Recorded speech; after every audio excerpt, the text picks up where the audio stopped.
지금 들어가야 하나?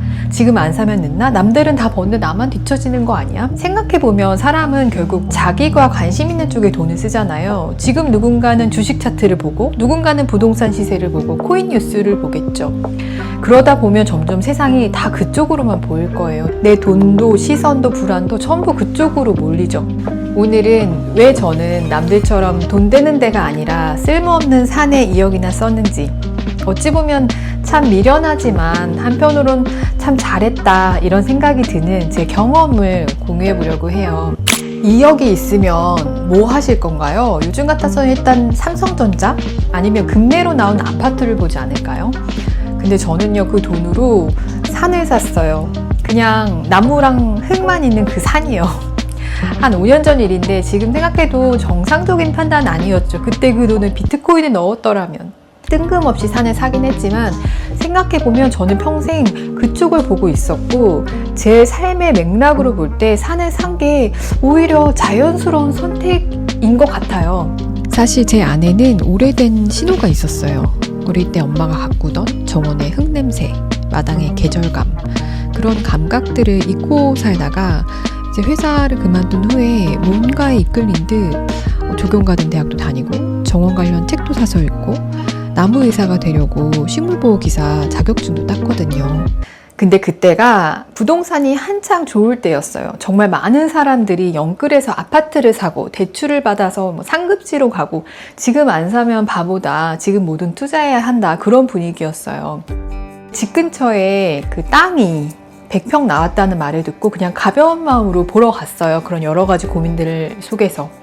근데 땅이 반듯한 것도 아니고 집을 지을 수 있는 것도 아니고, 객관적으로 보면 뭐 활용 가치가 전혀 없는 땅이죠. 뭐 아파트, 상가, 뭐 이런 부동산에 비할 수 없는, 진짜 알아놓을 정도로 고민을 하다가 결국 땅을 덜컥 샀는데, 제 인생에서 남들이 말하는 정답이나 세상의 속도에 휘둘리지 않고 순수하게 내 의지로 결정해본 그런 경험이었어요.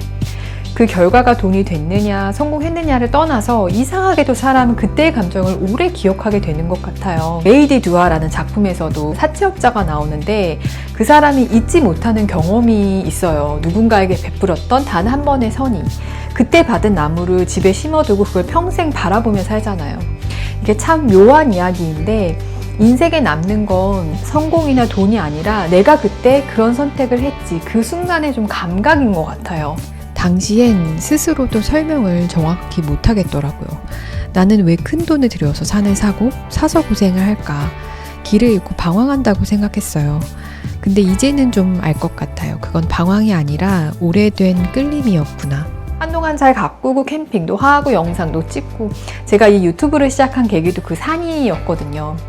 근데 제가 또 쉽게 꽂히고 금방 식는 사람이어서 한동안 그렇게 푹 빠졌다가 금방 시들해졌어요. 뭐 역시 나는 끈기가 없다. 크게 버려놓고 흐지부지했네. 2억이나 써놓고 대체 뭘 하고 있는 거지? 근데 지금은 그렇게 보진 않아요. 지금 저희 엄마가 엄청 열심히 가꾸고 계세요. 그 식물이 엄마 손을 거치면 좀 죽다가도 살아나고 잘 자라요. 거름손이라고. 열매도 꽃도 정말 잘 맺고, 산을 가꾸면서 운동도 되고 엄마가 재미도 느끼고, 그러니까 아, 내가 효도하고 있구나, 그런 생각도 들고, 산을 산 이후에 이런 세상에 말하는 정답이나 속도에 휘둘리지 않고 내 있는 그대로의 모습을 지키면서 행복을 찾으려는 노력을 꾸준히 하고 있어요. 그래서 다시 처음으로 돌아가서 지금 내 손에 2억이 있다면 나는 뭘 할까? 솔직히 뭘 사도 불안하잖아요. 갑자기 전쟁이 나고 부동산 정책도 계속 바뀌고. 물론 어디에 투자하면 제일 많이 돈이 불어날까, 이런 고민도 중요하지만 제 생각에는 그보다 먼저 나는 무엇에 가장 깊이 끌리는 사람일까, 이걸 봐야 하는 것 같아요. 결국 돈도 자기에게 의미 있는 곳에 써야 후회가 없잖아요. 죽을 때 가져갈 수 있는 건 저는 감정밖에 없다고 생각하거든요. 나 참 잘 살았다, 그때 그래도 내가 그런 결정을 했지, 잘했어, 이런 감각. 모든 감정적인 소비가 옳다는 얘기는 절대 아니고요. 저처럼 2억이라는 큰 돈을 쓸 땐 현실 판단도 당연히 필요하죠. 오늘 제가 영상에서 이 이야기를 나눈 이유는 여러분도 산 사세요, 자연을 가꾸세요, 이게 아니에요. 사람마다 자기 안에 오래된 끌림이 있고 반복해서 돌아가는 방향이 있고, 또 설명은 잘 안 되는데 이상하게 계속 마음이 가는 영역이 있잖아요. 이게 어떤 사람에게는 돈일 수도 있고 집일 수도 있고 또 예술일 수도 있고 또 저 같은 사람에게는 뭐 흙이나 나무, 꽃일 수도 있어요. 그런데 그 마음이 가는 영역을 깨닫지 못했을 때, 아, 나는 왜 이렇게 비효율적이지? 왜 나는 남들처럼 똑똑하지 못하지? 왜 나는 이렇게 투자를 잘 못하지? 이런 투자를 했지? 자책을 하게 된다는 거죠. 하지만 그 마음이 가는 방향을 찾고 나면 그 결을 따라간 선택은 결국 나를 어디론가 데려가는구나.